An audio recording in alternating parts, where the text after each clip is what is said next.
Ô, HG, mas vou falar do jogo de ontem. É melhor a gente falar. Até porque, deixa eu te contar uma coisa. Puxa outra história. Não dá, irmão, pra tomar gol 50 do segundo tempo, não, tá? Não dá. Sabe aquela história? Acabou o jogo.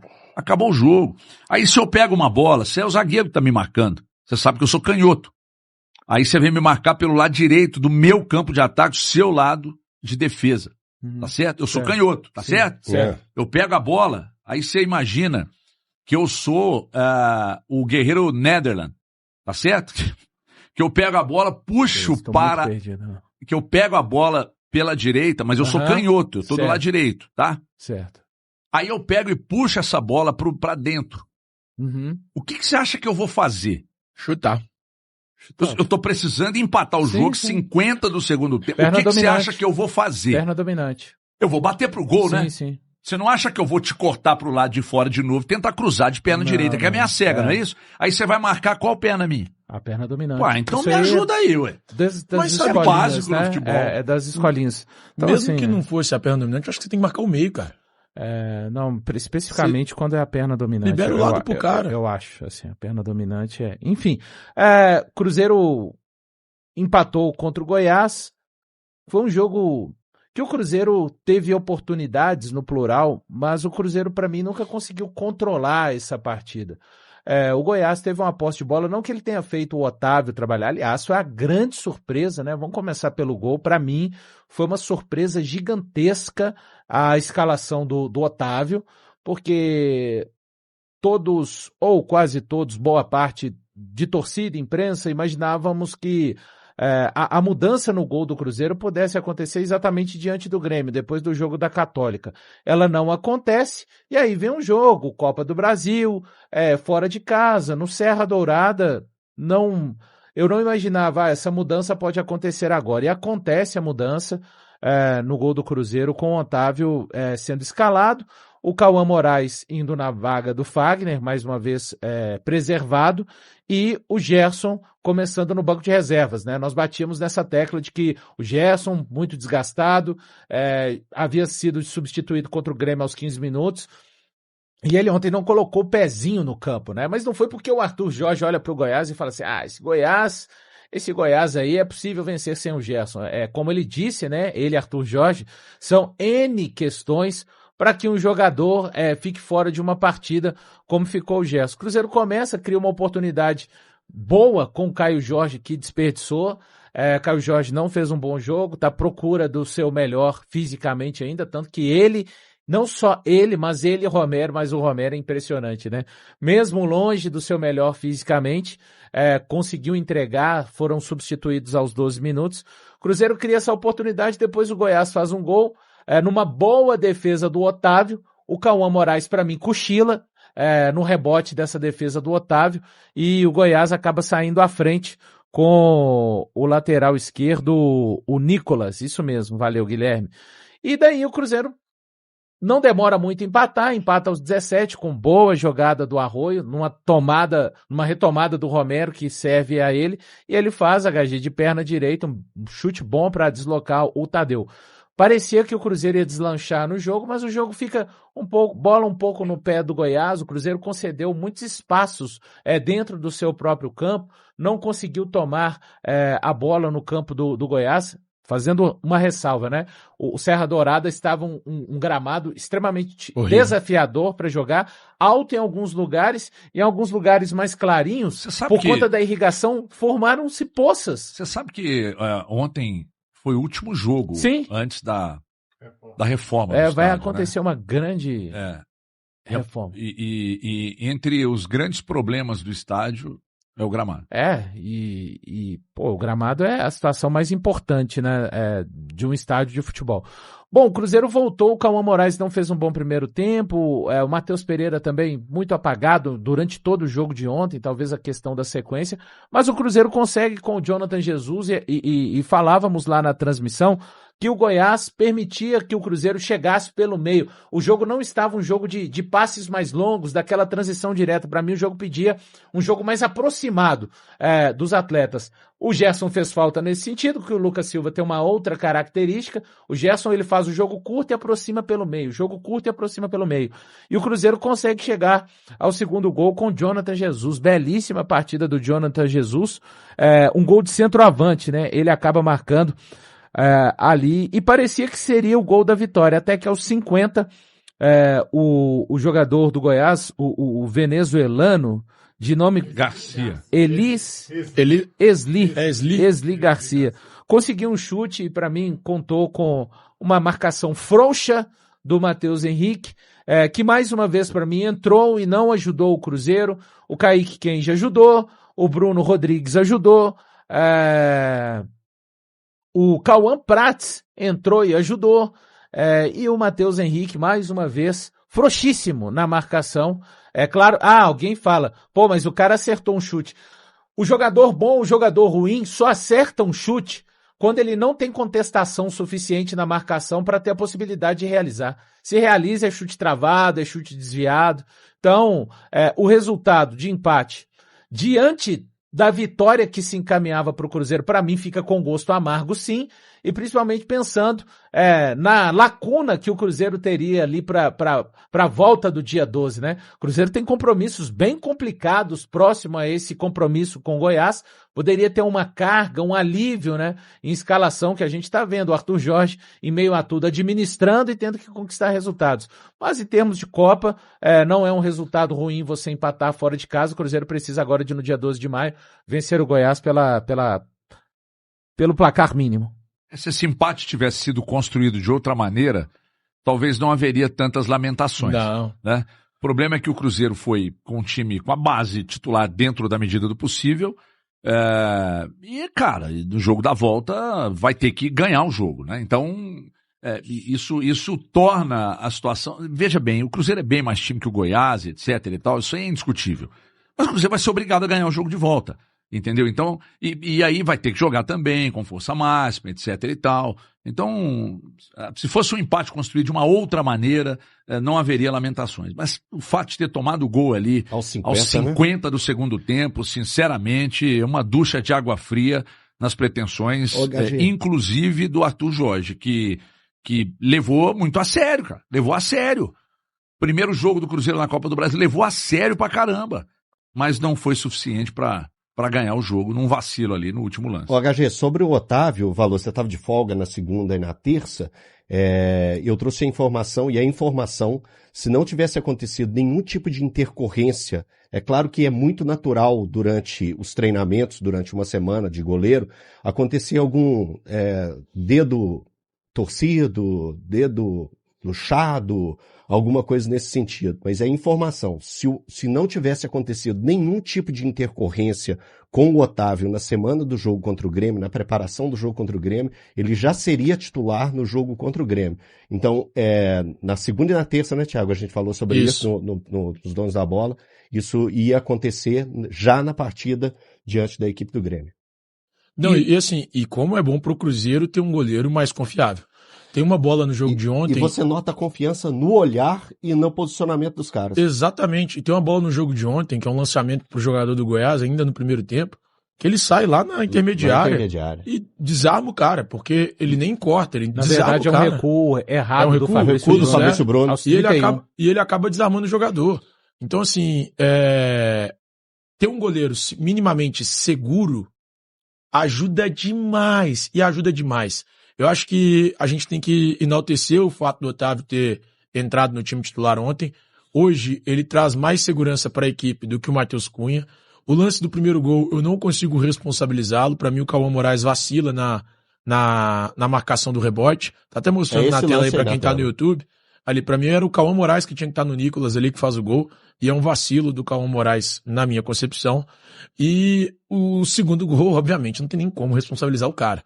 Então, assim, eu gostei da entrada do Otávio. Para mim, ele é hoje um goleiro mais seguro do que o Matheus Cunha é. Mais confiante. Muito mais confiante.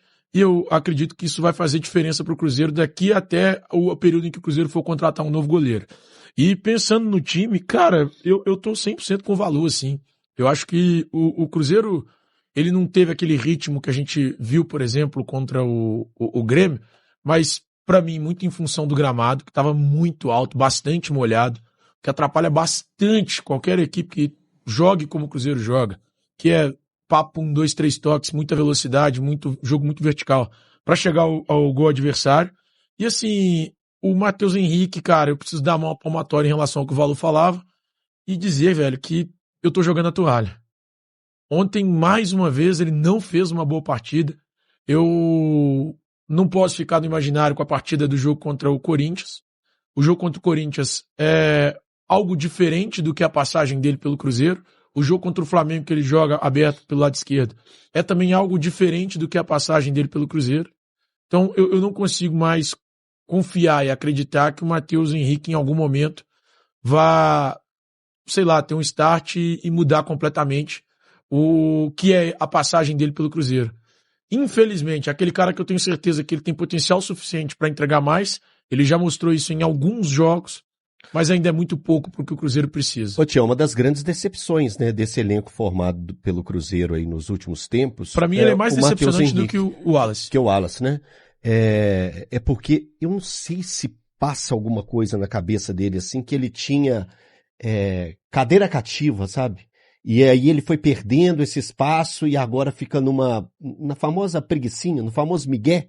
Sabe aquele miguezinho, Thiago? Sei. De não tá muito afim de jogo. E isso fica externado, né? Nos jogos dele, nas atuações dele.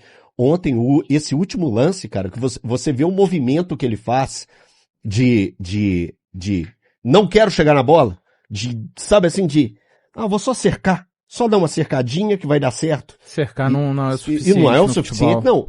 Valu, só olha o movimento que ele faz. Sim, o movimento que ele faz é o movimento de eu vou cercar e vai dar certo. É realmente um grande problema, mais um grande problema que o Cruzeiro tem. Aos 12 minutos ontem foram substituídos Romero e Caio Jorge.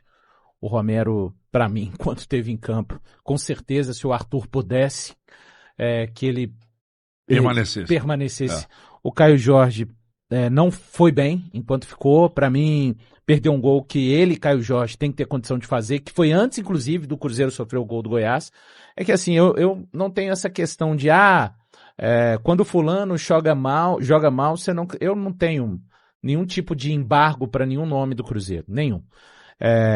Nome do Cruzeiro ou de qualquer outro time que eu tenha que vir a criticar ou a elogiar.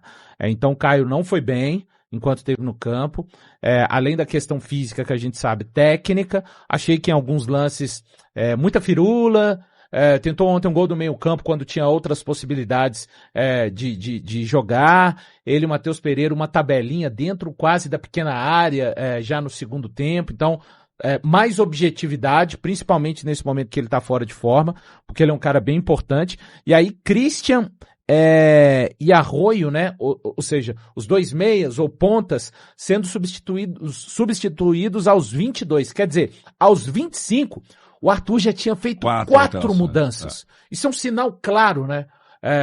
Da maratona e do quanto ele está tentando aqui equilibrar uma bandeja com os copos quebrados no aspecto físico do Cruzeiro.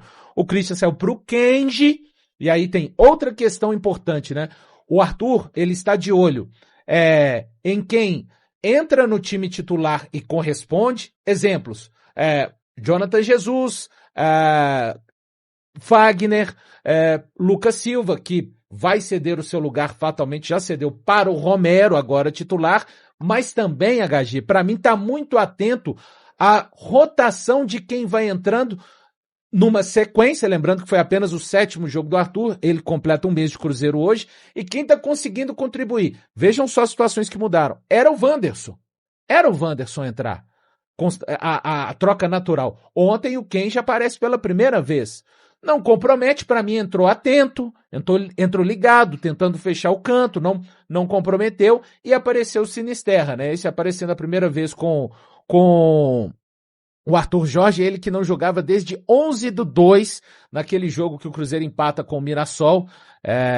2-2 lá no Maião. E o Bruno Rodrigues, ele já se tornou a terceira opção ao comando de ataque. Ontem entrou de novo. Então agora a ordem é Caio Jorge, Neiser e Bruno Rodrigues. Lembrando que teve um período que já foi Caio Jorge e Chico da Costa, que não pôs o pé no campo ontem.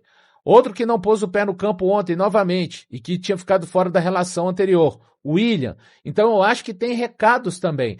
Hoje para o meio campo, o Cruzeiro tem 4 jogadores. A gente imagina os titulares, e são titulares hoje, Romero e Gerson, e as opções, Lucas Silva e Matheus Henrique. Eu não vou ficar assustado se daqui a pouco, exemplo, Murilo Hickman de repente aparecer numa relação de banco. Ele, Murilo Hickman, da categoria de base, que está sendo titular no Sub-20. Aliás, Sub-20 que está muito bem no Campeonato Brasileiro Sub-20. Ontem goleou o Avaí por 5-1. Porque ele está de olho, HG. Então, com isso eu estou querendo dizer o quê? Até na questão do banco, o Arthur Jorge está muito atento. Não tá, o Cruzeiro ele estava numa previsibilidade muito grande no trabalho anterior. Você basicamente já sabia o time, as substituições e também a formação do banco de reservas. Então o Arthur está bastante ligado nessa questão também. Agora, ontem houve duas informações, na verdade, sobre interesses do Cruzeiro. Né? A informação, uma delas partiu lá, aliás, a informação do Igor Júlio partiu lá do Samuel Venâncio, não foi, Guilherme? Que ontem você me passou, né? No pré-jogo ontem, o Samuel deu essa informação do zagueiro Igor Júlio. Eu falei com uma pessoa do Cruzeiro, embora não precisasse, né? E sim, me confirmou que o Igor Júlio pode pintar no Cruzeiro. E um outro nome também, que outros colegas também acabaram levantando essa questão hoje, sobre o Barbosa, né? O zagueiro Barbosa. Recentemente o Atlético fez uma abordagem e tal, o negócio não prosperou. Ele ainda não renovou com o Botafogo. E ontem eu perguntei para uma pessoa do Cruzeiro se existia a possibilidade e tal. E a resposta que obtive foi, quem sabe? Ou seja, não negou a possibilidade. O Palmeiras também, a informação é que o Palmeiras também está na parada pelo zagueiro Barbosa, e então o Cruzeiro, Palmeiras, o Atlético entrou, mas o negócio não virou, e agora Cruzeiro e Palmeiras também pelo Barbosa. Barbosa e Igor Júlio. Aí eu fico numa dúvida. Ontem nós falamos aqui sobre o João Marcelo, que a coisa não prosperou com o Inter, porque o Inter não deu garantias, né? E o Inter não vai dar garantias, não tem como dar garantias. O Inter, ele inclusive, adiantou o dinheiro da Liga e tal, 50 milhões, e já gastou tudo, e está todo enrolado. Não vai ter garantias, mas aí a dúvida é, será que o interesse pelo Igor Júlio já aponta para a saída de algum zagueiro, e seria o Jonathan Jesus no meio do ano? Não porque creio. Pela bola que está jogando, não duvido que possa ter. Eu creio muito que é um jovem. zagueiro para vir sem saída. Mas e o Barbosa? O Barbosa, o Palmeiras está bem, o Palmeiras tá praticamente contratando o Barbosa. Tá lá. A informação que eu tenho. Né? Eu também. Foi o Palmeiras bem. O Igor Júlio, para mim, um pouco mais interessante. Pela Mais questão jovem um até. pouquinho mais jovem, né? E ele é um jogador que já declarou vontade de jogar no Cruzeiro, vontade de jogar no Brasil. Não que isso seja o predicado. Eu acho um jogador também fisicamente mais forte até do que o Barbosa, mais rápido. Acho que seria um nome bem interessante. Aí eu penso, HG, não em saída, tá? Eu penso em o elenco do Cruzeiro é muito a conta do Chá, cara. Quando você olha para o banco de reservas ontem, né, é muito a conta do Chá o elenco do Cruzeiro, e nem estou falando de qualidade, estou falando de quantitativo, né? O Arthur Jorge usou 5, só não foram utilizados Chico da Costa, Wanderson, Gerson, Jonathan, João Marcelo, Vidal e William, né? E o Matheus Cunha. Então, é um elenco que precisa de, além de mais qualidade, precisa de mais quantidade também. O Flamengo ontem entrou em campo contra o Vitória. Eu sei que o Flamengo e o Palmeiras são asteriscos, né? Mas só para a gente ter ideia, com 7 jogadores diferentes com relação à equipe que havia entrado contra o Bahia. 7! E não passa nada, né? É claro que o Cruzeiro não tem nenhum... Eu não acho que outras equipes no Brasil tenham condições de acompanhar o ritmo de qualidade do Palmeiras e do Flamengo. Mas Não. você tem que dar uma estendidazinha dentro da sua realidade, trabalhando o mercado com scout, o elenco do Cruzeiro, eu não canso de dizer, a perna desse elenco do Cruzeiro ficou ainda mais curta do que era no final do ano passado e do que era 1 ano atrás, mas bem mais curta. Que o ano passado, uma hora dessa, você estava assim, experimentando, tipo, Gabigol, Bolace, Eduardo, Fagner. Você não conta 4 jogadores que você possa utilizar assim, com certeza, hoje saindo do banco de reservas do Cruzeiro. Pessoal, tem alguma novidade? A gente tá falando de zagueiro aí, sobre a questão do Vidalba? Daniel. Então, ontem eu até trouxe aqui que do lado do Cruzeiro e do staff não tinha nada, e mesmo assim eu segui na notícia junto com o João, e a gente falou com uma pessoa do Racing que confirmou que realmente o Vidalba faz parte de uma lista de jogadores que eles pretendem avançar durante a janela de transferências. Então, não que o Cruzeiro queira a saída, mas como o Vidalba tem contrato até o final do ano apenas, né, hoje, então não é descartada uma saída. Eu acho que ele é um jogador importante para essa equipe do Cruzeiro. O Então. Valor tá acabando de falar aí a respeito de peças, né, Valor? De número Sim. de jogadores também que são calejados em jogar como titular, que tem a capacidade, que tem a confiança do torcedor. Eu acho que perder o Vidalba nessa temporada, eu acho que seria ruim pro Cruzeiro. Hoje já tem que trazer um zagueiro. Aí eu concordo com o que o Thiago falou na segunda-feira. Se perde o Vidalba, aí tem que trazer 2. 2, né? No mínimo. 2. Então é isso aí, pessoal. Já que você chegou até aqui no vídeo, não se esqueçam de dar aquela moral, se inscrevendo aqui no nosso canal, deixando um like, a opinião de vocês aqui nos comentários, galera. Vai nos ajudar bastante, né, pra gente estar trazendo esses cortes aí do nosso Cruzeiro todos os dias aqui pra vocês, pessoal. Então é isso, galera. Esse aí foi mais um vídeo de hoje. A gente vai ficando por aqui. Um forte abraço a todos e até o próximo vídeo, galera. Fui!